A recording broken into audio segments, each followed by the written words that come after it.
The British Journal of Ophthalmology recently published results of the LEVEL study. This study assessed the efficacy of Macugen as a maintenance therapy for patients with neovascular age-related macular degeneration following induction therapy. Following is an interview with Dr. Thomas Freiberg, an investigator in the LEVEL study and professor of ophthalmology and bioengineering at the University of Pittsburgh. Macugen is a novel selective anti-VEGF inhibitor indicated for the treatment of neovascular AMD. Macugen was approved by the U.S. Food and Drug Administration, FDA, in December 2004 and was shown to be effective for long-term use in 2-year clinical trials. Macugen is not approved to maintain the visual acuity improvements achieved after induction with another agent for neovascular AMD. Please refer to important safety information at the end of this video and full prescribing information at www.macugen.com. The LEVEL study is a long-term study that investigated the safety and efficacy of Macugen as maintenance therapy for neovascular AMD, and it was given after successful induction using another agent.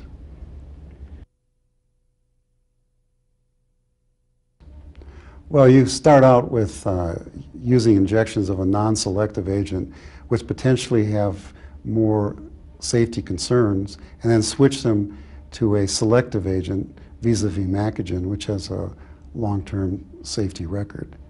And by doing this, you're exposing the patient less to agents that might have thromboembolic implications and maintaining them on one that has a long-term safety record because it's been around longer than any of the others. It's similar to the rationale used in cancer therapy. You might use a more robust agent that could arguably perhaps have more side effects and then switch to a more gentle agent to maintain the effect that you got with the first agents. Well, patients are already at risk by having AMD. They're at increased risk for cardiovascular events, hypertension, and so forth, more so than just patients in the same age group. So if you have a drug that might potentially or theoretically increase those risks of thromboembolic events, you might want to be quite careful about treating a patient that's already had one of those events, such as a previous stroke, previous MI, previous thromboembolic event in their leg or something like that. If you step back from the LEVEL study and just look at it, you're a clinician, you've treated a patient from 1 to 3 times, and now they're doing well. Do you have to continue them on the agents you started with, or can you shift them to another agent? And by doing so, can you maintain that high level that you've obtained? And if you look at the statistics in the trial, you find that the average patient gained 12.2 letters, and over 41% had 3 lines or more of visual improvement. Well, the study wasn't randomized and it wasn't controlled, but there were 568 patients from quite a few centers, and the study was important because it's a real-world study of how we might do things in our own practices.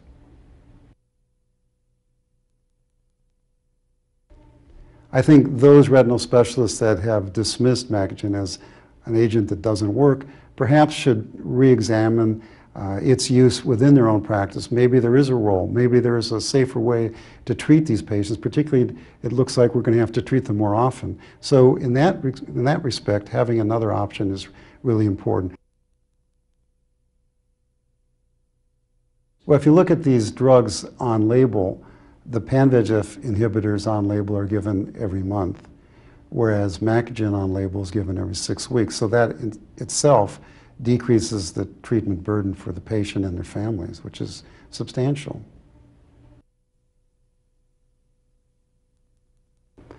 Well, when LEVEL was envisioned, it was felt that we better give the drugs on label, Macugen particularly, since that's what the trial was about.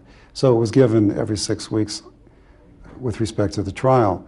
During the time that LEVEL was conducted, lots of other folks were trying to roll back on the number of injections given. And there were some trials that were conducted to see what would happen if you gave maybe instead of every month, every couple months, or use some criteria to modulate the treatment and decrease the number of treatments needed. But virtually every single one of those trials, if you look at the evidence, showed that at the end of the day, the visual results were inferior to given it on label. So the message I think that most of us are hearing and probably are going to abide by is that you have to give these drugs more often than we thought we needed. And if you're going to give it more often, you're going to increase the chance of side effects if there are side effects. So to have some alternatives becomes even more important and more relevant. We have other trials that are looming, the results of those trials. For instance, the CAT trial, Avastin versus Lucentis. What's that going to show? Are we going to find that you indeed do have to treat often, which we all suspect will be the case? And if that's the case, what are the safety issues that are going to be shown by these trials?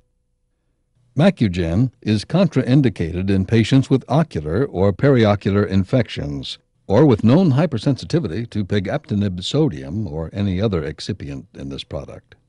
Safety or efficacy of Macugen beyond 2 years has not been demonstrated.